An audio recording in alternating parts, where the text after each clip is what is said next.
Football എന്ന യവന കഥയിലെ പോരാളികൾ തിങ്ങിപ്പാർക്കുന്ന ഒരിടമുണ്ട് അങ്ങ് ദക്ഷിണ അമേരിക്കയിൽ.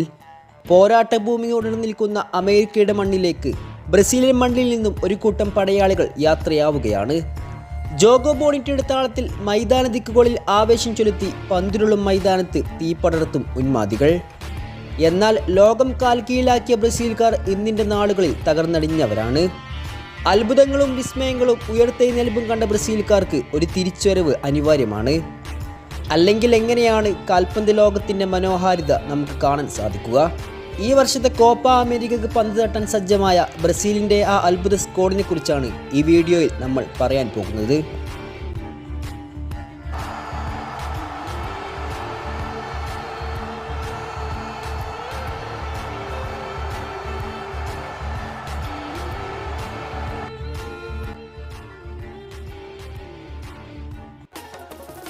ഗോൾ ബാറിന് താഴെ ചോരാത്ത കൈകളുമായി വെള്ളാരം കണ്ണുള്ള ലിവർപൂളിൻ്റെ കാവൽ മാലാക അലിസൺ ബക്കർ നിലയുറക്കും.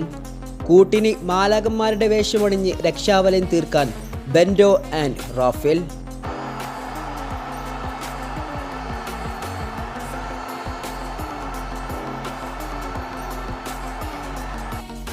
ബ്രസീലിൻ്റെ ഗോൾ കീപ്പർമാരെ പരീക്ഷിക്കണമെങ്കിൽ എതിരാളികളെ ആദ്യം നിങ്ങൾ ആ പ്രതിരോധ വൻമതിലുകൾ കടക്കേണ്ടിയിരിക്കുന്നു.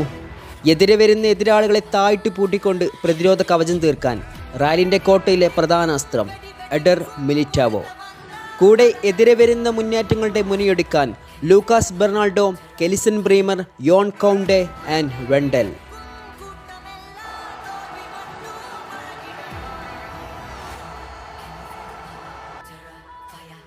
ഇനി മറ്റൊരുത്തൻ കൂടെയുണ്ട്. ഇന്ന് ബ്രസീലിയൻ സ്ക്വാഡിൽ ഏറ്റവും കൂടുതൽ എക്സ്പീരിയൻസ് ഒരുപക്ഷെ ഇയാൾക്കായിരിക്കാം. വർഷങ്ങളോളമായി പാരീസ് സെന്റ് ജർമ്മനിയുടെ പ്രതിരോധത്തിൽ രക്ഷാവലയം തീർക്കുന്നവൻ, കൊമ്പ് കുലുക്കി കാടിളക്കി വരുന്ന മുന്നേറ്റക്കാരെ നിഷ്പ്രയാസം തടഞ്ഞിടുന്നവൻ, തൻ്റെ ടീമിന് വേണ്ടി ഏതറ്റം വരെ പോകാനും മടിയില്ലാത്തവൻ. His name is Marquinhos.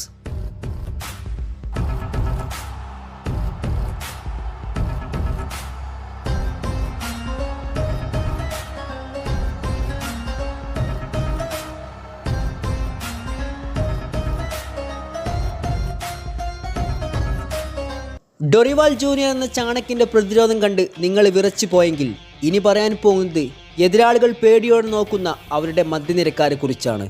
വരുന്നവൻ ഏത് കൊലക്കൊമ്പനായാലും അവരെയെല്ലാം നിഷ്പ്രയാസം തടഞ്ഞിടുന്നവൻ. ഈ കോപ്പയിൽ ബ്രസീലിൻ്റെ മധ്യനിരയുടെ താക്കോൽ അവൻ്റെ കൈകളിൽ ഭദ്രമാണ്. വെസ്റ്റ് ഹാമിൻ്റെ മധ്യനിരയിൽ കളി നിയന്ത്രിക്കുന്ന ബ്രസീലിയൻ കളിച്ചന്തം the samba boy Lucas Paqueta.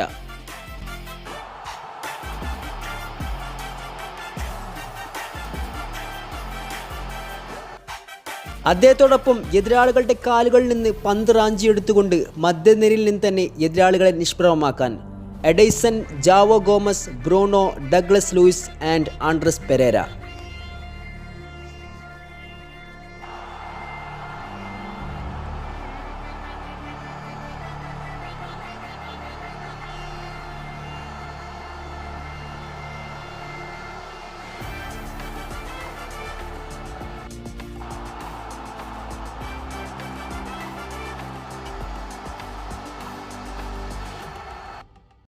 ഇനി പറയാൻ പോകുന്നത് കാനഡപ്പടയുടെ ഏറ്റവും വലിയ സമ്പത്തും അതുപോലെ ആരാധകർ ഒന്നടങ്കം ആവേശത്തോടെ നോക്കിക്കാണുന്ന ലോക ഫുട്ബോളിലെ തന്നെ ഏറ്റവും മികച്ച പ്രതിഭകൾ നിറഞ്ഞാടുന്ന ബ്രസീലിൻ്റെ മുന്നേറ്റ നിരക്കാരെ കുറിച്ചാണ്. ഡൊറിവാൾ ജൂനിയറിൻ്റെ സിസ്റ്റത്തിലെ അമൂല്യമായ ഘടകം, പച്ചപ്പുൽ മൈതാനത്ത് ഈ ചെറുപ്രായത്തിൽ തന്നെ ഇത്രമേൽ പേരെടുത്ത പ്രതിഭ, എതിരാളികളിലെ ഏതൊരു പിഴവിനെയും മുതലെടുക്കാൻ കഴിവുള്ള താരം, റയലിൻ്റെ മുന്നേറ്റത്തിന് ചൂടുപകരാൻ പോകുന്ന അസാമാന്യ പ്രതിഭ, ദ യങ് സെൻസേഷൻ എൻട്രിക്. കൂടെ കളിക്കളത്തിൽ തങ്ങളുടെ കഴിവുകൾ ലോകത്തോട് വിളിച്ചോതിക്കൊണ്ട് കളിശൈലികൾ മാറ്റിമറിച്ചുകൊണ്ട് കളിയുടെ വർണ്ണതയെ ബ്രസീലിൻ്റെ തട്ടകത്തിലെത്തിക്കാൻ പെപ്പെ, റാഫിഞ്ഞെ ആൻഡ് സാവിയോ.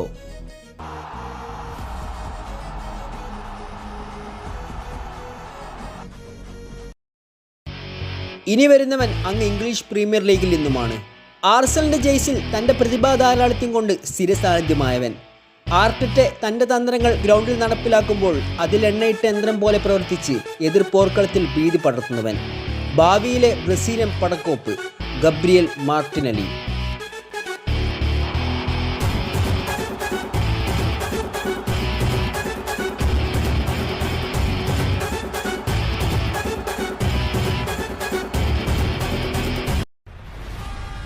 എൻട്രിക്കും മാർട്ടിനലിയും റാഫിനെയും തകർത്താണം പോകുന്ന ബ്രസീലിൻ്റെ മുന്നേറ്റത്തിനെ കടിഞ്ഞാൻ അവരുടെ കൈകളിലാണ്. റയൽ മാഡ്രിഡ് എന്ന രാക്ഷസ കോട്ടയിലെ രണ്ട് രാക്ഷസന്മാർ. ഒരാൾ കളിയുടെ അവസാനമെന്ന് ടീമിൻ്റെ രക്ഷകനായി അവതരിച്ചുകൊണ്ട് ഗോളടിമേളം നടത്തുന്നവനാണെങ്കിൽ മറ്റൊരുത്തൻ വിങ്ങിലൂടെ പാറി നടന്നുകൊണ്ട് എതിർ ഡിഫൻഡർമാരെ വെള്ളം കുടിപ്പിക്കുന്നവനാണ്. ഇന്നത്തെ യുവതാരങ്ങളിൽ ഏറ്റവും മൂല്യമുള്ള താരങ്ങൾ. കാർലോ അഞ്ചലോട്ടി എന്ന ചാണക്കിന് കീഴിലെ പ്രധാന തുറുപ്പിച്ചീട്ടുകൾ.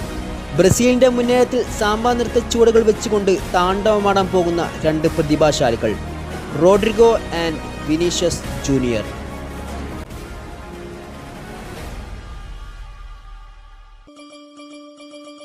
നെയ്മറില്ലാതെ കോപ്പയ്ക്കിറങ്ങുന്ന ബ്രസീലിയൻ പടക്ക്, അയാൾക്ക് വേണ്ടി ബ്രസീലിനെ സ്നേഹിക്കുന്ന ഒരു കൂട്ടം ആരാധകർക്ക് വേണ്ടി ഈ വർഷത്തെ കോപ്പ നേടിക്കൊണ്ട് തിരിച്ചുവരവ് നടത്തേണ്ടതുണ്ട്.